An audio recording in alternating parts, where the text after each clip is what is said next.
Ya baik Pak Yan Aram, tokoh masyarakat dari Papua Barat. Bagaimana tanggapan Pak Yan Aram tentang kasus penembakan di Maibrat dan di Puncak Papua? Silakan Pak. Baik, terima kasih dan selamat malam. Tanggapan saya secara pribadi dan rasa kemanusiaan yang mana menurut firman Tuhan di dalam Alkitab Kejadian ayat 6 itu Tuhan menjadikan dari ayat pertama sampai 6 dan Tuhan menjadikan manusia dan dia katakan itu mulia. Kemudian hak itu tidak bisa siapapun mencabut atau menarik napas seseorang itu dan tubuh badannya itu tergeletak. Nah, sehingga yang kami melihat di seluruh tanah Papua ini suatu peristiwa misteri terkait dengan pelanggaran-pelanggaran HAM yang mana kita ketahui sendiri bahwa ada korban dan juga siapa pelakunya. Nah, pelaku ini kan pasti kita kembalikan kepada pemerintah yang lebih tahu. Nah, sekarang kalau pemerintah kemudian mendiamkan, ternyata siapa pelakunya, maka kita menganggap bahwa ini bukan suatu negara.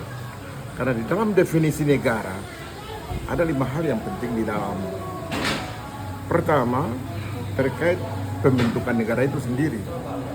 Nah, negara itu ada karena ada darat, laut, udara, biotik, non-biotik, kemudian pemerintahan baik dari pusat sampai daerah. Dan pemerintah itu ada kemasyarakatan, ada warga masyarakat, maka terbentuklah sebuah negara itu. Nah, negara itu setelah dibentuk maka wadah organisasi ini, kenegaraan ini harus menjaga dan memelihara umat manusia di dalam. Nah, kalau sampai manusia meninggal kan tidak wajar lagi. Terus apa sebuah nama dari sebuah negara itu?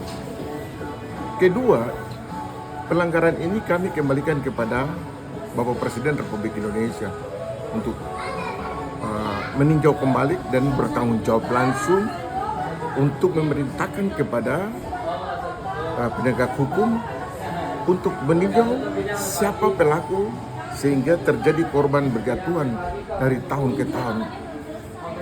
Kita harap bahwa Bapak Prabowo ini harus melindungi kita secara keseluruhan, baik dari Sabang sampai Merauke. Dan pada faktanya kita inginkan untuk ada kesejahteraan. Kita lihat bahwa Bapak Insinyur Bung Karno, Soeharto, dan 7 presiden yang ada ini, mereka benar-benar memperjuangkan untuk bagaimana kesejahteraan dan repelita itu berjalan. Kenapa ada terjadi hal-hal yang kita tidak inginkan? Makan saja sudah tidak, apalagi membunuh orangnya. Ini pelanggaran hak asasi manusia. Mungkin demikian. Terima kasih. Ya baik, kita lanjut dengan Ustadz Semelaso. Bagaimana tanggapan tentang pelanggaran HAM berat yang ada di Papua? Ya, saya singkat saja. Assalamualaikum warahmatullahi wabarakatuh. Saya sebagai tokoh agama Islam dan sebagai Ustadz, saya mengutuk keras atas pembunuhan yang terjadi di Sorong. Itu korbannya adalah masyarakat sipil 3 orang. Kemudian yang kasus kedua yang terjadi di Puncak juga demikian. Jadi bagi saya Undang-Undang Otonomi Khusus sudah berjalan 26 tahun.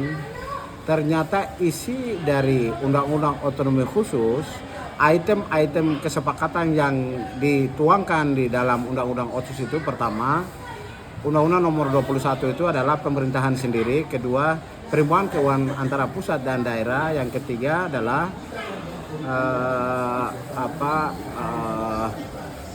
pembentukan atau penelusuran sejarah, pembentukan KKR dan lain sebagainya. Tetapi ini semua tidak jalan ya, pembentukan MRP, partai lokal. Undang-undang Otsus ini sudah tidak jalan. Justru isi dari undang-undang otonomi khusus yang sudah berjalan 26 tahun ini tidak lebih tidak bukan adalah isinya pembersihan etnis orang asli Papua, karena sehari-hari dan juga berminggu-minggu, berbulan-bulan, setiap hari berita yang kita lihat, liputan-liputan laporan yang ada itu selalu adalah